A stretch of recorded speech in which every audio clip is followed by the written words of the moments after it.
Hi there. I'm Jean Ginzburg with Ginball.net, and I have Stephen Rosenberg with me. And today we have a very special guest, Mary Shores, and we're really excited to hear about Mary's story and Mary's entrepreneurial journey. So, Mary, can you tell us a little bit about yourself? Absolutely, Jean. So, my name is Mary Shores, and I am an up-and-coming Hay House author, as well as a CEO of a very unique collection agency that I started in 1998. I'm also a public speaker that tours around talking about various different topics, and one of the most popular ones is my customer service system called Words That Work. And that's what we're going to talk about today, which is extremely exciting because Words That Work is one of the most unique systems I've ever encountered, especially with a collection agency, which most people think of as a very negative situation. And what I think Mary has done differently than everybody else in the industry is reverse engineer that to actually make it positive to help people. And so, kind of give us a little bit of background of how you came up with Words That Work and what it's all about and what the audience can take away value from. I came up with Words That Work about 12 years ago because there was some shifting going on in my industry, and I knew that I wanted to make a change. Also, I was going on my own path and my own personal development journey, so I needed my career to match up with my personal life. And one of the things that struck me about debt collections in general is how much of a psychological burden it is to have a debt. And what I mean by that is if you owe someone money, you're not very likely to go after your dreams because it's keeping you down, it's weighing you down. You're not likely to apply for a home loan. You're not likely to apply for a job. You're not even as likely to ask someone out on a date that you may be interested in. And not only is it a burden on the person who owes money, but if anyone has ever owed you money, then you know the feeling that you get in the pit of your stomach when you have to call someone and ask them for money. So I started developing this program in 2005 after some soul searching of how could I do this better. And I literally got to a point that I was sitting at my desk and I looked at the phone and I just said, I want the next person who calls to be happier at the end of the call than they were at the beginning of the call. And that question was the beginning of what changed everything. Absolutely. And from that, you've been able to create an entire workbook series. What else has been created around Words That Work? We have a training that we teach that can be 2 hours, 4 hours, or 8-hour trainings. I'm also developing a training series specific to the collection industry because my mission has become not only to change my office and change offices that I work with. I do a lot of corporate trainings, but to change the entire collections industry. Which I think she's very much on the path to doing so. And she actually came in and did it for Green Purpose one time as an experiment and as a favor, but it definitely changed my outlook on the entire situation. I think what would be really valuable for the audience is to maybe go through an example of a situation that wouldn't work and then a situation where we're applying Words That Work. So what I'd like to start with, if it's okay, is just saying the 3 rules and the 3 steps of Words That Work. So we need to know what the 3 rules are. The 3 rules of Words That Work are, 1, do you remember? No. You don't? Of course. Okay, it is stop saying negative words. So we have a do not say list. Yeah, and there's like 10 of them. So, what are some of those words? We have a do not say list. It is no, not, can't, won't, however, and unfortunately. And many people don't believe me, Jean, that however and unfortunately are negative words. I didn't at first either. No, he really Just didn't. wait.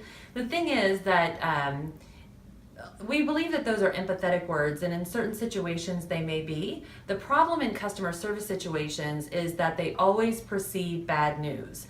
So if you think about it and you call, say, the cable company, or you call about your healthcare bill, if someone says unfortunately, they're not about to tell you good news. So I have a little, you may do the demonstration?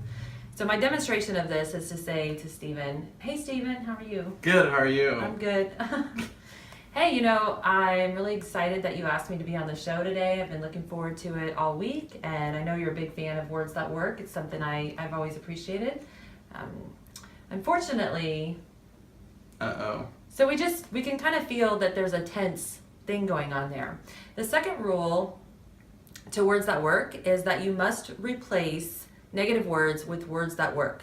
These are words like, what I can do for you is, I am confident, you'll be more than glad to know, you'll be happy to hear, I've got great news.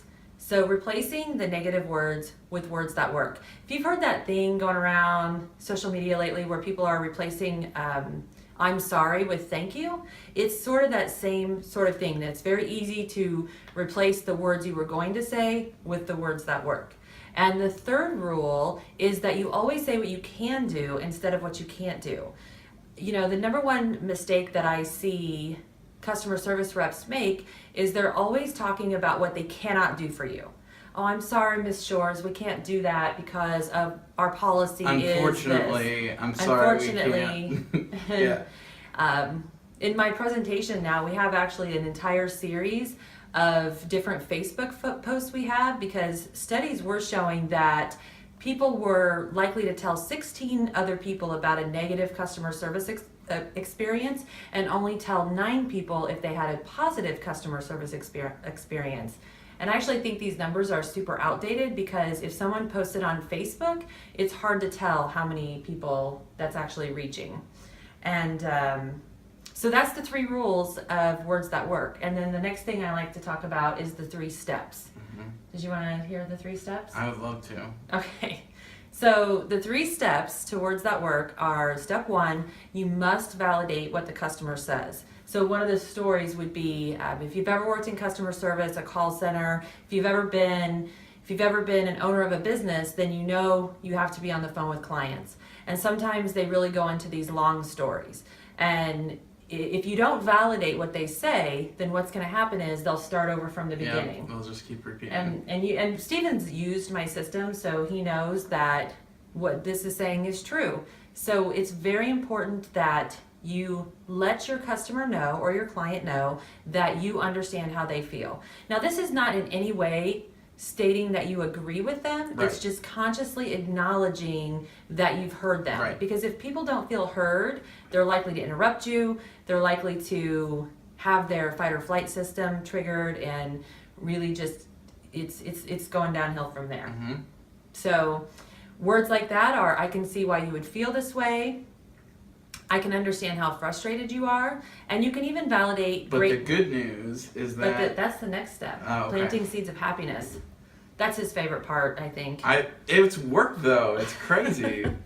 So you can also validate when your client has told you something good. So you really want to use the validation step, whether they've told you good news or bad news, or they have a complaint. That is non-negotiable. You have to tell them the validation. So if you need to validate a positive statement, you just say, I'm so glad you shared that with me, or that's so exciting, or I'm so happy for you. And then, okay, ready for the second step? The second step is planting seeds of happiness. So planting seeds of happiness is, we're using this step because we want to plant unconscious seeds of happiness into your client's mind. When we use negative words, we're actually reinforcing a negative outcome. When we use positive words, we're reinforcing a positive outcome. And by the way, I developed this system after more than 15 years of a study in neurology. So all of my steps and my rules are based on what I've learned and understood about the human nervous system. That's very So interesting. step 2. Step 3. Thank you. Step 3? All right, step 3 is you always say what you can do instead of what you can't do. So again, many times in customer service, I hear people tell me what they cannot do for me. I'm sorry, Mary Shores, we can't do that because our policy is.